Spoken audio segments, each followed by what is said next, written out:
প্রতিটা মেয়ের কাছে সুপারহিরো হলো তার বাবা, কিন্তু এই বাবাই যখন 20টি বছর ধরে তার মেয়েকে ধর্ষণ করে তখন গল্পটি কেমন হতে পারে? মুভিটা এক্সপ্লেন করতে গিয়ে বারবার নিজের কাছে প্রশ্ন করছি, বাবারা এমন হতে পারে? এই মুভির গল্প আপনি কোনোভাবেই মেনে নিতে পারবেন না। আর আপনি যদি অপ্রাপ্তবয়স্ক হয়ে থাকেন তাহলে মুভিটা এখানেই স্কিপ করবেন। আর সেই সাথে এই ধরনের মুভি এক্সপ্লেন করার জন্য আমি প্রথমেই ক্ষমা চেয়ে নিচ্ছি। বলছিলাম একটা সত্য ঘটনা অবলম্বনে নির্মিত 2021 সালে মুক্তি পাওয়া গার্ডস ইন দ্য বেসমেন্ট মুভিটার কথা। তো বন্ধুরা মনোযোগ সহকারে বসে পড়ুন, শুরু করছি আজকের সাইবার।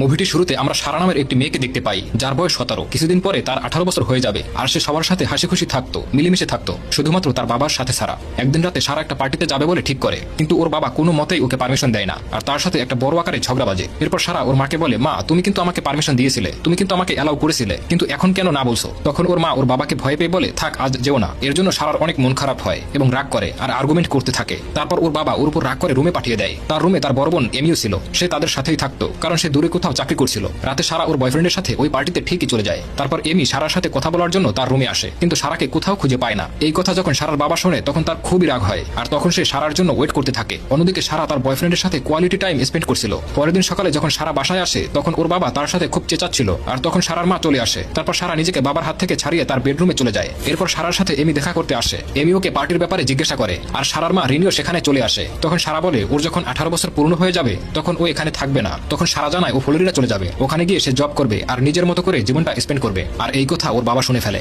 তখনই সারার বাবা একটা গোপন চাবি দিয়ে বেসমেন্টের একটা দরজা খোলে, যেটা বুকশেলফ দিয়ে ঢাকা ছিল। এরপরে তার বাবা 3 মাসের জন্য ওয়েট করে, কারণ 3 মাস পর সারার গ্রাজুয়েশন কমপ্লিট হয়ে যাবে। তারপরে আমাদের 3 মাস পরের সিন দেখানো হয়, যেখানে সারা বয়ফ্রেন্ডের সাথে কথা বলছিল আর এমিও ওর কাজের জন্য বাইরে চলে গিয়েছিল। এরপরে সারাকে রিনি এসে বলে সে মার্কেটে যাবে। সারা তার সাথে যাবে কিনা তা জিজ্ঞাসা করে, আর সারা রিনিকে বলে না। এরপর সারার বাবা ঢং ওকে ডাক দেয়, একটা বক্স দেখিয়ে বলে এই বক্সটি বেসমেন্টে পৌঁছাতে হবে। তখন সারা আর ঢং মিলে ওই বক্সটি বেসমেন্টে নিয়ে যায়, আর তখনই ঢং সিক্রেট রুমটি খুলে দেয়। আর সারা খুবই অবাক হয়, কারণ সে জানতোই না এখানে একটা রুম ছিল। এরপর ডং আর সারা ওই রুমে প্রবেশ করে, আর তখন ডং জানায় এই রুমটির মধ্যে দ্বিতীয় বিশ্বযুদ্ধের সময় সৈন্যরা লুকিয়ে থাকতো। কথা বলতে বলতে ডং সারাকে ওই রুমের মধ্যে আটকে রেখে সে বাইরে বেরিয়ে যায়, আর সারা বাবা বাবা বলে চিৎকার করতে থাকে। তো ডং তার কোনো কথাই পাত্তা দেয় না। সারার খুব ভয় পেতে শুরু করে। সে দরজা খোলার খুব চেষ্টা করছিল, পিন বারবার দিচ্ছিল কিন্তু কাজ করছিল না। 3 বারের বেশি ভুল পিন দেওয়ার ফলে ওই রুমের লাইট বন্ধ হয়ে যায় আর ভেন্টিলেটরও অফ হয়ে যায়, যাতে করে সারার নিঃশ্বাস নিতে খুব কষ্ট হচ্ছিল।